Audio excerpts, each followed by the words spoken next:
Hello everyone and welcome to my Beyond the Gates CBS Update 24 channel. I hope everyone is having a wonderful day. Before we begin, please hit the subscribe button and give this video a thumbs up. Heather plants a kiss on Andre and Vernon warns Bill not to hurt Dani. Andre Richardson knew when he saw Heather Armstrong standing in front of him that his life was about to get immensely more complicated. He had spent weeks attempting to make sense of the bizarre texts, the mysterious champagne, the uncomfortable sensation that someone was discreetly navigating the margins of his life. Each hint pointed to a secret. Every indication pointed to someone from his past.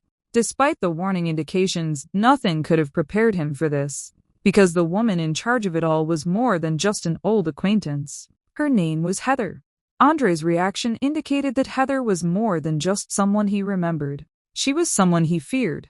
Picking off just where the previous cliffhanger left off, Andre confronts the woman who has been haunting him from the shadows. The atmosphere is strained from the beginning. Heather seemed to be in complete comfort. Andre doesn't. In fact, apprehensive could be an understatement. Everything he says is well considered. Every gaze indicates pain. Every effort at discussion feels like someone desperately attempting to get out of a situation before it becomes out of control. That alone tells viewers all they need to know. People do not react in this manner to harmless recollections. They react in this way to risky situations. Heather instantly starts asking questions. Questions that indicate she isn't interested in a casual reunion. She seeks involvement, attention, connection, and perhaps anything more. Then comes another startling surprise. Heather admits that Joe Armstrong is her brother. The disclosure quickly alters the scope of the situation. Heather is no longer just a mystery woman from Andre's past. She has a direct connection to one of the most deadly families working in Fairmont Crest. That revelation prompts a slew of fresh inquiries. How long has she been connected to Joey's world? How much does she know? How much power does she really have? And, perhaps most significantly, why has she suddenly decided to re-enter Andre's life? Andre does not appear interested in finding out. If anything, the information strengthens his determination to go. The longer the conversation lasts, the more uncomfortable he becomes. Eventually, he does what any individual trapped in an unwanted situation would do. He searches for an exit, a fast excuse, a quick escape, anything that will help him to put a space between himself and Heather. For a little while, it appears that he may succeed. Heather then alters everything. Without warning, she draws him into a deep kiss. The moment is explosive. Not because Andre reciprocates, but because of what it signifies. Heather crossed a line, a very deliberate line. This is not flirting. This is not nostalgia. This is a statement, a proclamation that she does not intend to respect boundaries, especially the restrictions set by Andre's marriage. Andre immediately pulls away. The reaction is telling. There's no enthusiasm. There's no romantic strain on his side. There was no sign that he wanted the moment. Instead, he appears to be a man whose darkest nightmares have recently become a reality. He says his goodbyes, turns around, and leaves, fast. However, Heather's final statements may be the most disturbing aspect of the entire experience. It's only goodbye for now. Not goodbye forever. Not goodbye, period. Goodbye for now. A promise, a warning, a statement that the narrative is far from over. And based on what fans have seen thus far, Heather is not making an empty threat. If she spent weeks planning this reunion, she isn't going to depart after just one meeting. Unfortunately for Andre, the emotional trauma starts almost immediately. Later, he finds himself in Uptown, alone, heavy drinking, trying to digest what just happened. The contrast between his actions and Heather's confidence could not be more obvious. Heather seemed to be empowered. Andre seems shaken. The booze does not solve anything. It's simply allowing him to momentarily dodge thoughts he definitely does not want to tackle. Thoughts on Heather, thoughts on the past, thoughts on whatever hidden past ties them. As he sits there drinking, viewers finally see why Heather's homecoming has shaken him so badly. A flashback recalls a conversation that occurred years ago, a warning, one that has certainly remained with Andre all this time. The man speaking is not giving casual counsel. He is practically pleading with Andre to stay away. The warning is severe, memorable, terrifying. Heather will kill you and she'll eat your corpse for breakfast. The line sounds extreme, almost unbelievable. However, the underlying fear is quite genuine, and the warning does not end there. According to the man, Heather does more than simply destroy people. She annihilates everyone related to them. They love everyone. They care about everyone. Everyone unlucky enough to be caught in her orbit. Suddenly, Andre's response to seeing Heather makes perfect sense. This is not just a past hookup returning to town. This is someone with a deadly reputation, and years later people are still warning others about her. That discovery changes the entire storyline, because the risk now goes beyond Andre. Dani has now entered the equation, and that's when things get genuinely terrible. Viewers already know something that Andre does not. Heather has subtly placed herself into Dani's life. She's been establishing a connection, establishing trust, creating opportunities. She never mentioned any of this throughout her talk with Andre. That omission seems crucial, very significant.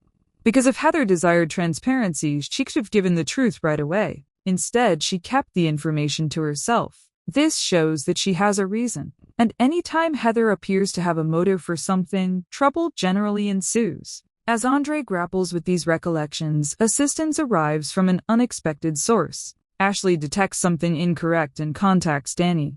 Dani eventually arrives in Uptown looking for answers. The moment she sees her spouse, she realizes something is wrong. Andre is not acting like himself. He's distracted, unsettled, emotionally drained. The indicators are evident.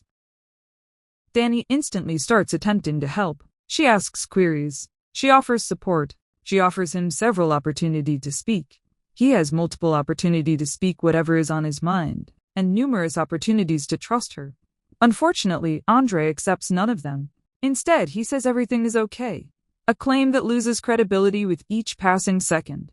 The scenario emphasizes the increasing danger around this subject, because Andre now knows a secret, an extremely deadly secret. And the longer he hides it from Dani, the more damage it may cause. The irony is heartbreaking.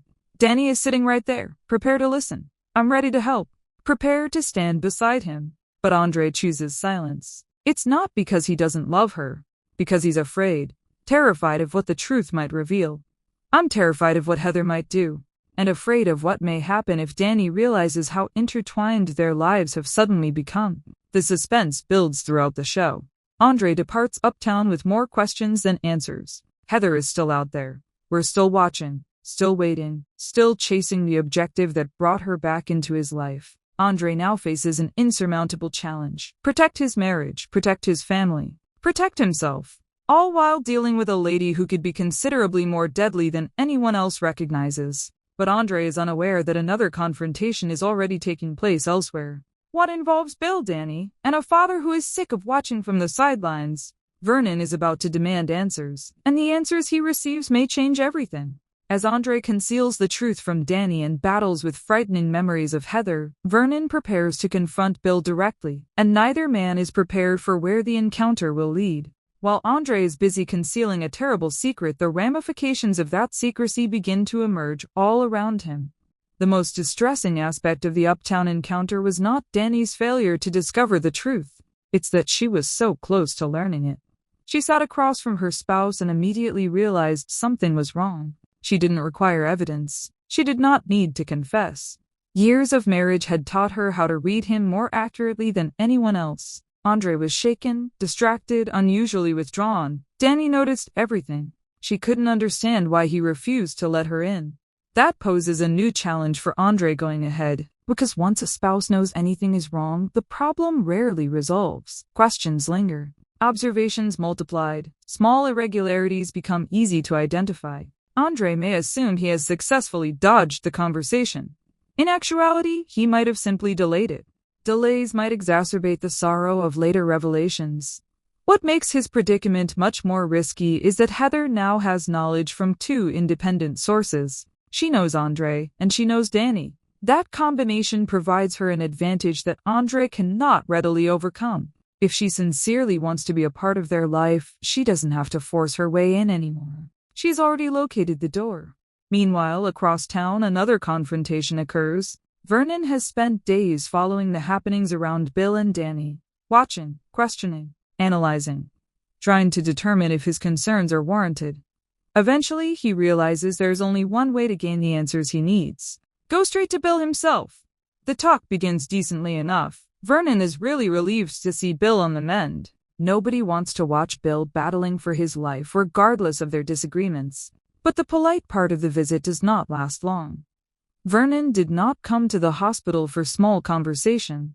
He came seeking clarification, and he gets right to the point. The question that has hung over the entire family is finally addressed. Is Bill attempting to reunite things with Dani? Everyone has been mulling about this question. Nobody appears to be comfortable explicitly answering this subject. The question is further compounded by what viewers know transpired between Dani and Bill during the tornado. Vernon does not worry about rumors. He seeks the truth. The importance of the scene stems from more than just the issue itself. This is what the question shows about Vernon. He's no longer concerned about appearances. He's concerned about damage. Dani's future is specifically jeopardized. Her marriage has suffered damage to the life she is attempting to construct, and that concern triggers a warning Bill cannot ignore. Vernon makes it clear that he will not sit back and watch Andre and Dani's marriage unravel. Not through misunderstandings, not with lingering feelings, and definitely not by Bill. Whether Bill agrees with Vernon's judgment is almost irrelevant. The warning has been delivered. A line has been drawn. And now everyone knows exactly where Vernon stands. Vernon, ironically, is attempting to defend a marriage that is already under jeopardy that he is completely unaware of. He's concentrating on Bill. Meanwhile, Heather may be becoming an even greater threat. Meanwhile, Bill's hospital room becomes the focal point of a number of significant happenings. Before Vernon comes, Tomas pays him a visit. Once again, the issue that refuses to die reappears. Naomi.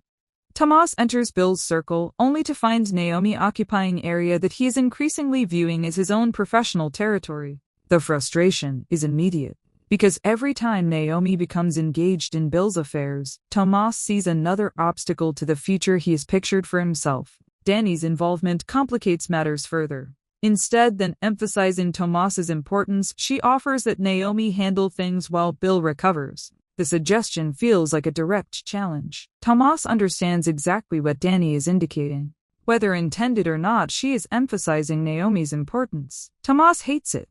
The tension that has been building between them for weeks increases once more. When Naomi is alone with her mother, an unexpected reality emerges. Naomi is still not interested in taking over Bill's practice. She does not want his position. She does not want his role, and she doesn't see herself working with him indefinitely once he's healthy again. That is the irony of the whole conflict. Tomas treats Naomi as if she were a rival. Naomi does not even desire the award. At least not right now. Unfortunately, Tomas either doesn't believe her or cannot bring himself to let the matter go. This becomes brutally clear later. When Naomi realizes Tomas has been bringing data to Bill, she immediately objects. From her perspective, Bill requires relaxation. Recovery should be the top focus. Work can wait. Tomas views things differently. The debate swiftly turns into another argument, and with each dispute, their relationship deteriorates further. Neither side appears willing to compromise. Neither side seems willing to back down. As a result, the rivalry continues to grow. Eventually, Tomas does something unexpected. He moves away. Not because he is convinced, not because he agrees, but continuing to fight isn't getting him anywhere.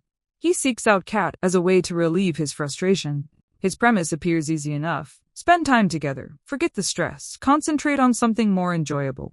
Unfortunately for Tomas, Kat has other priorities. She turns him down, flatly. The rejection may appear insignificant in comparison to some of the major dramas playing abroad, but it represents a significant shift. Kat is not restructuring her life around Tomas. She is focused on her work.